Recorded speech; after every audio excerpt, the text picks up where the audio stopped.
अस्सलाम वालेकुम नाज़रीन, उम्मीद है आप सब खैरियत से होंगे। हमारी दुआएं इंशाल्लाह आपके साथ है। आज फिर सेदर बिना आपकी खिदमत में नई रेसिपी लेके मज़े की रेसिपी लेके फिर हाजिर खिदमत हो गई है। आज जो हम आपसे रेसिपी शेयर करेंगे, ये रेसिपी हमने नहीं बनानी, हमने आपसे जो मेरे बहन भाई साग के शौकीन हैं वो उनके लिए ख़ास कर ये तोहफ़ा है। और ये इंशाल्लाह जो मैं आज आपको दिखाऊंगी, ये साग स्टोर करने का तरीका मैं आज आपको दिखाऊंगा। ऐसा प्यारा और ऐसा मज़ेदार इंशाल्लाह साग तैयार होगा, स्टोर होगा कि आप साल हर साल जैसे मर्जी खा सकेंगे। बिल्कुल भी इसका जायके में कमी आएगी ना इसके बनाने में कमी आएगी। बहुत मज़ेदार साग बनेगा, साल साल जिस तरह मर्जी बगैर फ्रिज के आप स्टोर कर सकते हो इसको। इस तरीके से मैं आज आपको साग महफूज करने का तरीका बताऊँगी।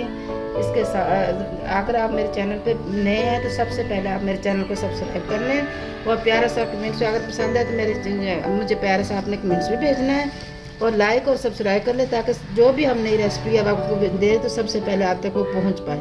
सबसे पहले हमने साग ले लिया, ढेर सारा हमने साग लिया क्योंकि हमने इसको महफूज करना है। साल साल जिस वक्त मर्जी हमारा दिल करे तो हम बना सकते हैं। और ढेर सारा हमने बथवा ले लिया, ये देखो इसको भी हमने साफ़ कर लिया है। अच्छे से साफ़ करके बथुआ के भी साफ़ कर लिया है और सरसों के साग को भी हमने साफ़ कर लिया है। और इसी तरीके से आपने सारा अच्छे से साफ़ करके और सबसे पहले हमने मशीन ले लेनी है। और देखो मैं जिस तरह आपको स्टोर करने का ख़ास तरीका बताऊंगी, आपने उसी तरीके से स्टोर करना है और इंशाल्लाह बहुत मज़ेदार साग स्टोर होगा। देखो साफ़ सुथरा साग, अच्छे से ताज़ा फ्रेश साग है। आजकल सीज़न साग का है तो आप ज़्यादा सारा स्टोर कर लें। जितना ज़्यादा स्टोर करोगे उतना आप साल में जिस वक्त और जब दिल करे आप खा सकेंगे। सबसे पहले हमने साग को साफ़ कर लिया है। अभी इसको हम काटते हैं। अगर आपके पास दांत है तो उससे कट कर लें या छुरी से, जिस तरह भी आप आसानी से काट सकते हैं उस तरह से आप काट लें। मेरे पास मशीन है और मैं मशीन में काट रही हूँ और जल्दी और आसानी से बन जाता है। बिस्मिल्लाहिर्रहमानिर्रहीम।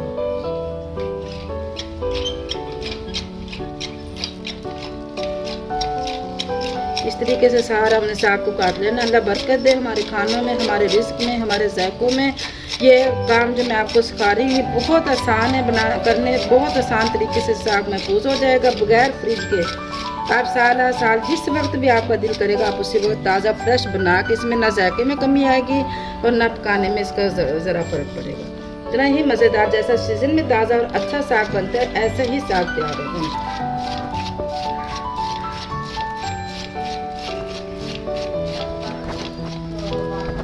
ये माशाल्लाह हमने साग को काट लिया और काट के ऐसे हमने धूप में डाल देना है। इसको तकरीबन 3 से 4 अच्छी तेज़ धूप में हमने सुखाना है। देखो बगैर फ्रिज के इसको हमने महफूज करना है। इसका यही तरीका है कि इसको हमने धूप में अच्छे से सुखा लेना है। 4 से 5 धूपें इसको हमने अच्छी से लगानी है और बिल्कुल खुश्क कर लेना है, सूख जाएगा। ये मेरी अम्मी जी ऐसे ही साग महफूज करती थी, मेरी अम्मी का रेसिपी है। इसलिए आज ये साग मुकम्मल तेल सूख गया 4 से 5 दिन। इसका चेक करने का ये तरीका है, ऐसे हमने मुट्ठी लेके और कितनी प्यारी आवाज़ आ रही है, मुकम्मल खुश है, ये खुश्क है। ये देखो बहुत अच्छे से सूख गया है।